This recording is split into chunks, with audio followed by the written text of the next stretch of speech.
Howdy, welcome back to the Addicted Motors YouTube channel, and these are the videos that make Land Rover ownership interesting because I didn't need to film this video, not even the truck that I wanted to be working on today. So here we are. So, actions have consequences, and if you saw the first few seconds of this video, you saw what I did yesterday, and then you saw what's happening right now. So I'm supposed to be replacing the coolant reservoir, filming a video about the gap tool and whatnot for the supercharged L322, but instead I'm trying to get the marooned D1 out of the driveway. What happened? Well, let's walk you through what I've done. So let's use the keywords here. This is a crank no start.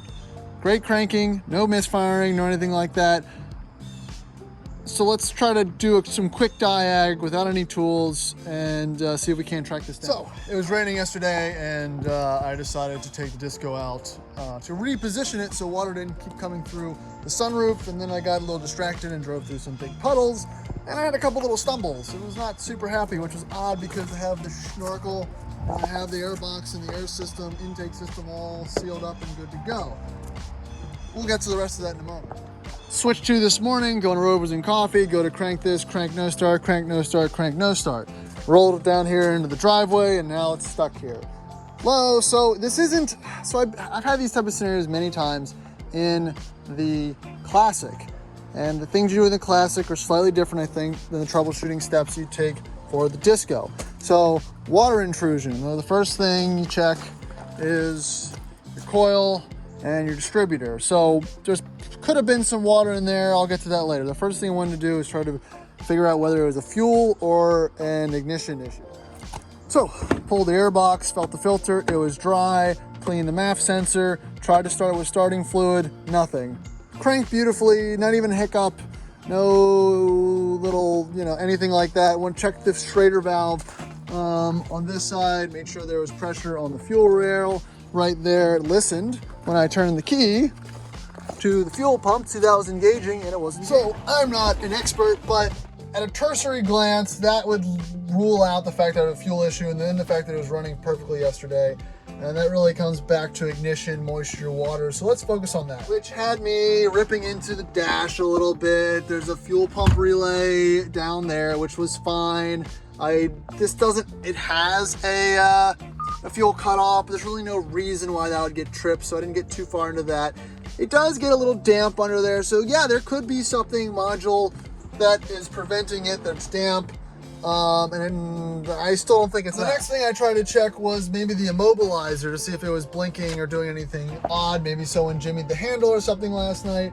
So my locks don't work great, but I did lock, unlock with the clicker a few times from the passenger side, because my driver's side door lock is not to this truck and the key doesn't turn. That's a whole other thing. So I don't think it was that. The light blinks normally. Lock it, blink, blink, blink, blink, blink, blink, blink, blink, blink, blink, blink, stop, unlock it, beep, beep, blah, blah, blah. So I think that's okay too. So this brings me back to the distributor. So what I did is I popped the distributor off, looked at it. It doesn't look too wet, but I'm sure it could have been damp. I don't know. I didn't hit any crazy water. Everything here looked good, so I sprayed some WD-40. I wiped it out a little bit. And actually that was the cranking you just heard, and actually it caught a tiny bit. So I'm thinking there might be something with that. So I'm gonna wipe it out again, and maybe that's the issue. Oh, I also cleaned the battery terminal. So again, I'm not checking compression or doing anything crazy as far as the diag here. There's just a feeling that has something to do with the moisture and the wet, and the only thing different I've changed is hitting that big puddle yesterday, because even with the cap secured, it's not super tight, you know what I mean? So, and it also rained for 2 days, so the truck kind of just sat there in the rain, blah blah blah. So I'm gonna wipe it down with this rag a little more, and maybe that'll encourage it to give us some sparky spark. All right, give it another little wipe, and maybe it'll do it. Like I said, this shouldn't be that big of a deal. I don't think I have anything catastrophically wrong with the truck. It's not the most fun diag, but I like to encounter these situations. So if you're stuck somewhere, you could at least have some experience doing it. And that's kind of why I'm making this video. So again, maybe not the most interesting content, but a crank no start, that's pretty common on these old trucks. So let's see what it does. All right.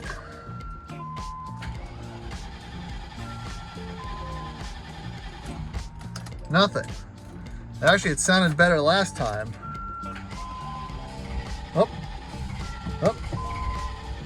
Wants to. I don't want to flood it. Well, it just makes me believe that I'm on the right track with the damp, moist distributor.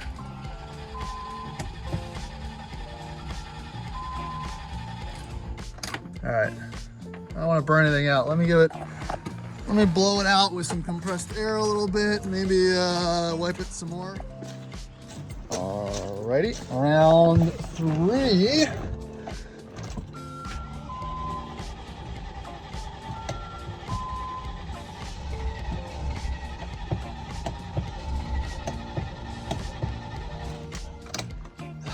I don't want to nuke the starter, but it wants to. Oh, that was the air pump kind of nuking itself into orbit. I got worried there. Hold on, let's give it another shot.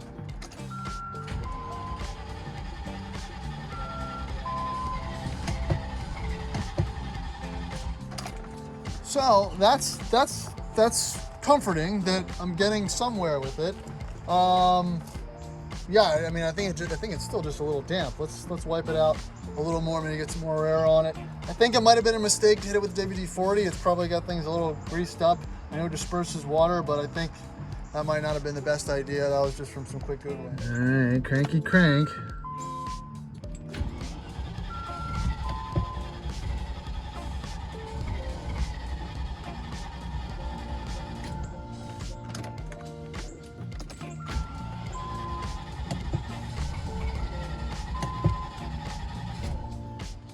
All right, I'm gonna let it sit a little bit. Don't want to nuke the starter too bad, but you know, I wanted to start. Well, while we're sitting here trying to be patient, let's talk about this truck a little bit. It's still been great. I think I need another drive shaft. So the front drive shaft, the front Tom Woods drive shaft did great, limiting some of the slop there, but I still have clunk. When I'm engaging gears, and it really sounds like it's from the back. So the reality is that's probably the rear end, but I don't want to change that just yet. So I am still leaning towards just getting a new rear drive shaft to start with, and then eventually addressing the rear end, because the rear end works until it doesn't. So, you know, might as well potentially start there. Other than that, no major issues besides in our current predicament. I think I have this thing, you know, mostly dialed to where I like it. I am still missing the Safari roof rack. I do want that. It's just not the highest priority because they're kind of expensive, and I feel like I have to buy I'll have to buy a whole nother disco, I think, to kind of get that at a decent cost. And of course it's raining now, which isn't helping this whole issue. All right, try number 5.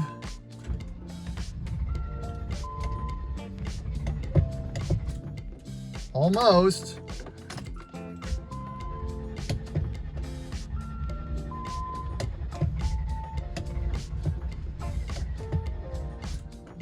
All right, I'm gonna let that sit for a little longer. I don't want to cause additional. This is the Troy thing to do, just crank on it until something else breaks. I'm gonna try to exhibit a little bit of self-restraint on this. Might be the more appropriate thing to do.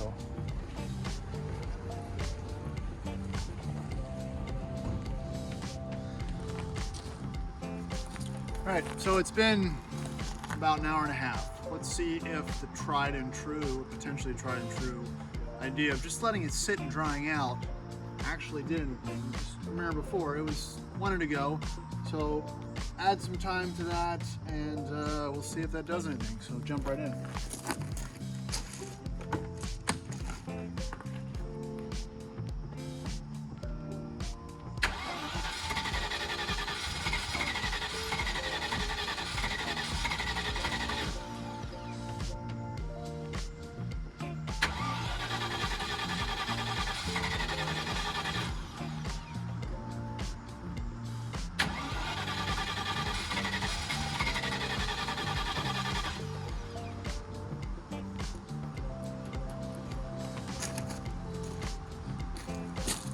And it didn't.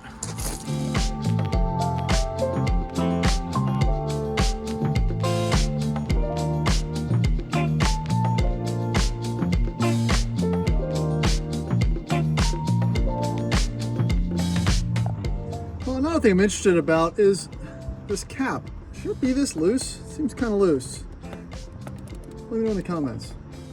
All right, the next thing I want you to do is turn the ignition key, but obviously put your foot on the brake and hold the clutch so you don't go forward, but don't do it until I tell you to. Clutch in, foot on the brake. I'm gonna test for spark, see if I can get it to give me something. All right, crank it, turn the key. All right, stop. Do it again. Yep, all right, stop. So we have spark, so that really makes me think that I still have moisture in there. All right.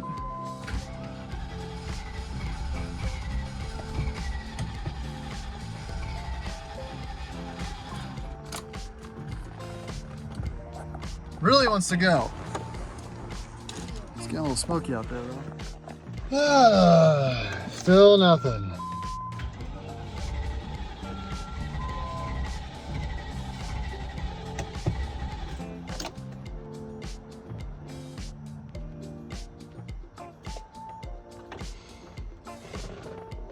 All right, so it got me thinking about cleaning these the little rotor points there because they didn't look that great. Most of them are white, so I might try to do that as well. Then I'll blow it out, make sure there's no residue. This could be the wrong way to do things, but it's worth a shot. All right, after a little bit of points cleaning.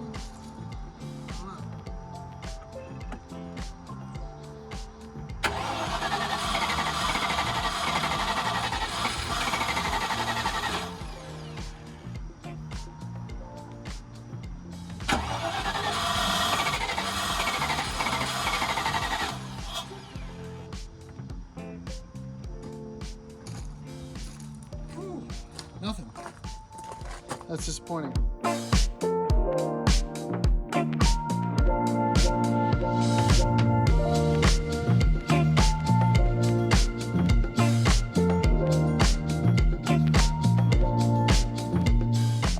Well, you can probably guess what I'm doing now. I'm going to try to move this up to a better location so I can access the passenger side. So we're going to do that via the Land Cruiser.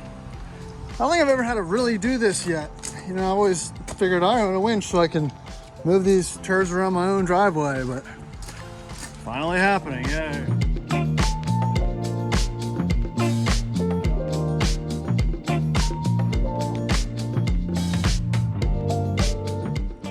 All right, well, that makes it slightly better, so at least I can now let it glide down to this side and Cindy can get her car out, so.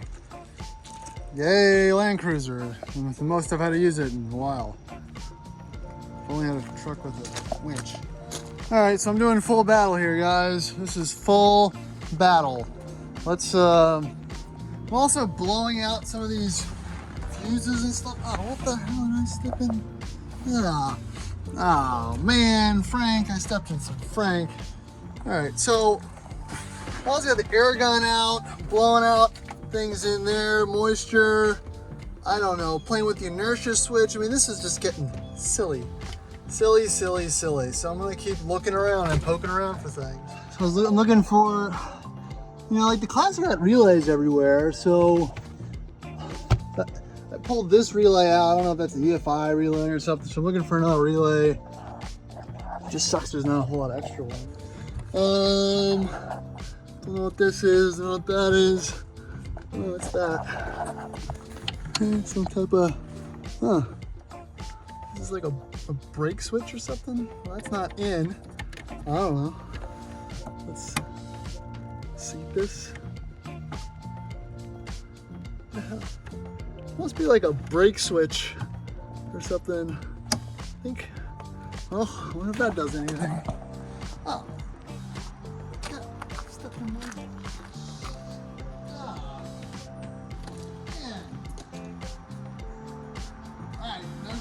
This bit is unloaded.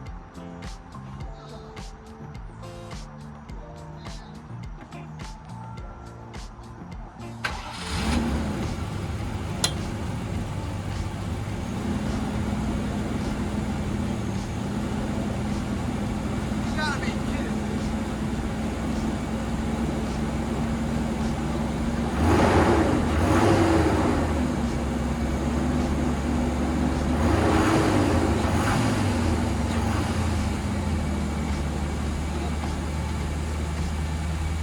serious? All that? And it was that stupid little brake switch? Let that burn off. That was, I mean, come on. I mean, I unless it just dried out, which I don't think it just dried out. It was that brake switch, I guess. Who knows? Ruined 2 pairs of shoes, stepping in some Frank junk. Yeah, there it is, just purring along. Perfect. Like nothing ever happened, like it always does. That is ridiculous. So I wasted my whole day, and I felt that switch. So this is, I'm guessing it's the brake position, brake lights switch just was loose. I must have knocked it with my boot getting out of the car yesterday or something. So, wow, that's unfortunate for my time. Man, my poor truck, I just put it through all that for something that it really didn't need to go through. And that's an interesting one. Has that ever happened to you? I mean, the only thing, when I saw that, I just remember someone mentioning that they couldn't drive their truck to work because the brake switch was bad, but there's no indicator that the brake switch was bad on the dash or anything like that. So I don't know if that's common or not. What do you think, Mac? Did that fix the truck? What kind of face is that? That's the face of poop. Frank, I ruined 2 pairs of shoes in your poop over there. Yeah. What do you think about that? You got poop, and you got poop. I don't know, do you have poop? Probably. Girls don't poop. Bye, bye, bye. So, there she is, running perfectly, like she always has. And I mean, this is the most typical Land Rover type, and I'm not mad about this. This is a learning event, right? I am so used to my Classic having slight fuel pump inertia switch, fuel filter, fuel pump relay issues that this is the first time I've kind of got into the disco side of that type of troubleshooting. So if you are having these symptoms, again, it was a crank, no start. The only thing was me driving through the puddles last night. So that is what got everyone thinking that I had just been a dumbass and gotten water into the intake and the coils and all that. So that's happy Sunday, everyone. Thanks for watching. Please like and subscribe, and maybe I'll get to the the L322 sometime today and do that video, but I think that's enough rovering for one day.